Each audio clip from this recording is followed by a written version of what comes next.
I have this Kennedy half dollar collection. It's a short collection. Starts in 1964 and it ends in 76. The problem with this is vinyl and there is green PVC residue, the sticky stuff that's on here from a reaction with the plastic. But some of them look like they're really high grade. Now, none of them are double dye and none of them are missing the FG. And that's important to note. That's something that you want to look for. But I did think about some of these look like they were cherry picked out of collections, or out of mint sets, I should say, and might be high enough grade. But there's a reason for that because when you start looking at the Kennedy half dollars in the higher grades, it almost makes me want to look for higher grades in mint sets because they are known to be very marked up, weak struck, kind of ugly in the mint sets and in rolls. So if you can find some that have very little marks on the focal area of the cheek and right along the jawline and any distracting marks, it's got the potential. But I want to talk about something. I did recently sell a couple Kennedys at Great Collections, and let's take a look at those. The first one is a 2019. It graded Mint State 67. Now, I sent it off just to see what it would do in proof like, and it only went for $14, $19 with the buyer's premium. So that was kind of a flip. That was a flop. I probably could have sold that for $25 on my website and just been done with it. No fees or anything, except for PayPal. But this one here was actually found in a bankroll. It had no FG, which FS901. It can't have any remnants of that FG on it. Now, I know sometimes they break the rules and you can almost see a bump on some of them, but this one here was a good one. Problem is, felt that the 64 was too generous. It was a gift, too high of a grade for this coin.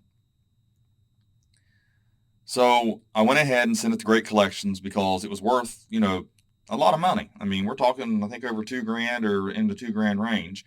Now, it didn't meet even close to that, but for a coin that cost me about, I don't know, 80 some dollars, $100 total for everything, $778.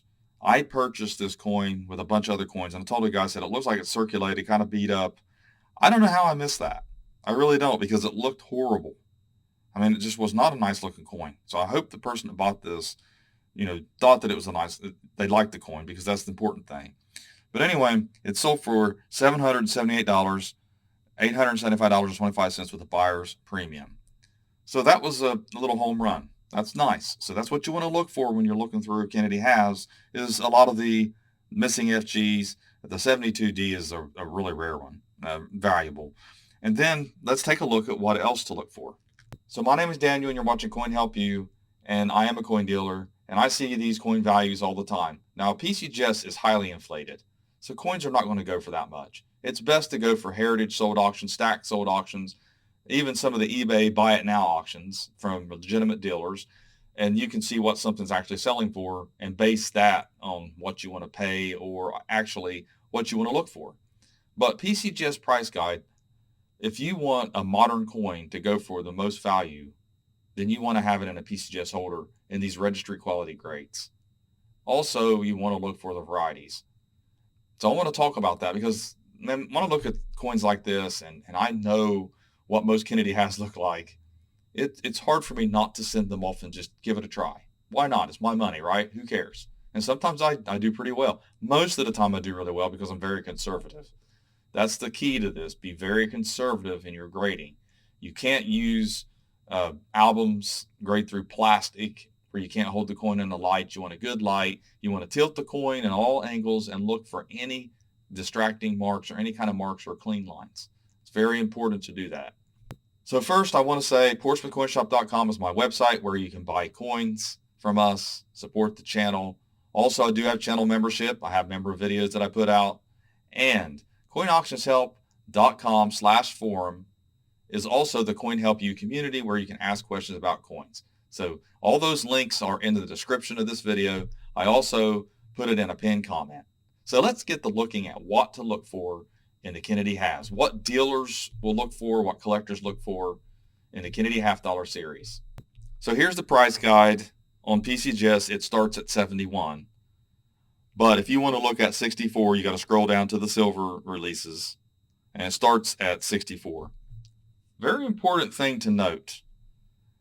I want to talk about two most misunderstood, or at least misinformed about coins, and that is first the 76 Kennedy. It's a 1776 to 1976 bicentennial Kennedy half dollar. It's not worth a lot of money. I know there's been all kinds of articles written, videos, misinformation, but they're just really common. You'll see that. I'll show you that. The other thing is the SMS. You're not going to find a 64 SMS Kennedy half dollar. They're extremely rare, as you can see here. I know people think they see the teardrop. It's the finish, guys. If you ever see one, it has a finish that's not like anything. It doesn't matter about time marks. And it's not going to matter whether you find what you think is a retired SMS die, because it's not going to have a finish, SMS finish. So it's not going to matter.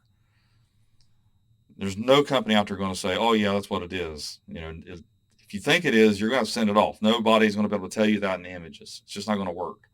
But you can find SMS Kennedy halves, and some of those can have some value too, like the 66 SMS, no FG. They come in sets. They're very common. You can buy them all day long for $12 to $15 a set. Get a chance, you take a look. There's also decams you can try to find. I actually sold a decam on Great Collections myself. Made a little bit of money on it. I had it graded by Annex. I sent it off to PCGS. PCGS knocked it down one grade, but still it was a $1,200 coin. So there's Kennedy halves to find. There's Kennedy halves dealers look for.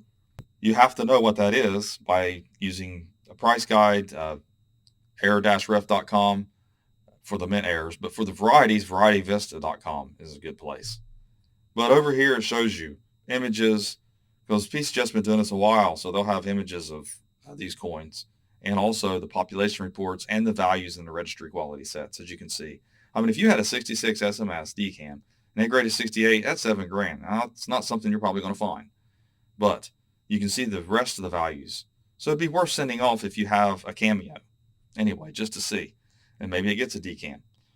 You got a 66 double die reverse. Anytime you're looking at the price guide here, you can click the drop down and it'll show you what to look for as far as varieties are concerned. Same thing over here with the proofs. There's not a lot of proofs that are worth a lot of money. So you probably don't want to get into proofs too much, but there are some earlier proofs that were decam, like the 73S if you can get a 70, but you got to get the 70. And the 71S and the decam, you got to get 69. So those are hard to do because you're looking at coins that are probably mostly going to be 67, maybe a 68, and they're probably not going to be cameo, or you're not going to get the deep cameo. They're probably going to be non-cameo. They become even more easier to find in cameos because the dies were, created that way, and they stayed that way longer. 88S double die. So there are some proofs that you can look for. You just come over here to the price guide and take a look. Accented hair is another one. That's an overlooked one. I think these are more common than what people think. I see them. I've found a lot. I've sold a lot of these. So they're not that rare, but right now they're still holding a value. So if you find an accented hair, it's important to look for that. If you don't know what it looks like, I encourage you to come over here to the price guide and open it up. Look at my video on the subject as well.